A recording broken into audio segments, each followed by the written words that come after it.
Hello ગાય, જય શ્રી કૃષ્ણ. કેમ છો બધા? તો સવારમાં જ આપણે ક્રિશીભાઈને પહેલાં તો ઉઠાડવા જવું પડે, કેમ કે બ્રશ કરીને ખવડાવેલી ત્યાં તો જોઈને સ્કૂલનો ટાઈમ થઈ જાય છે, એટલે એને આપણે વહેલો જ ઉઠાડવો પડે. ત્યાં તો પપ્પા દીકરા બે જો સ્કૂલે જવા માટે તૈયાર થઈ ગયા હતા કે પહેલાં અમને બેને ત્રોપા ફોડી દે, એટલે અમે ત્રોપા પીતા જાય.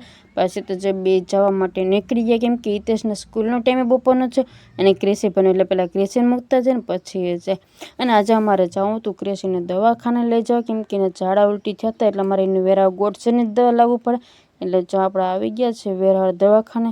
ત્યાં તો જો મેડમે નહોતા કે મેડમને આવવામાં વાર લાગશે, એટલે અમે આવી ગયા છે મોલમાં ટાઈમ કાઢો, ખરીદી કરવા કાંઈ નહીં.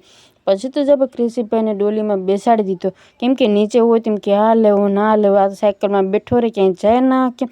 તો એ છેલ્લે જો મોસંબી આંબા ગયો છે, મોસંબીનો ભાવ 35 કે 40 રૂપિયા એક મોસંબીને.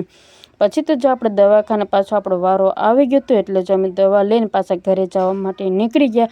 તો આપણો આજનો વ્લોગ કેવો લાગે જરૂરથી કમેન્ટ કરજો.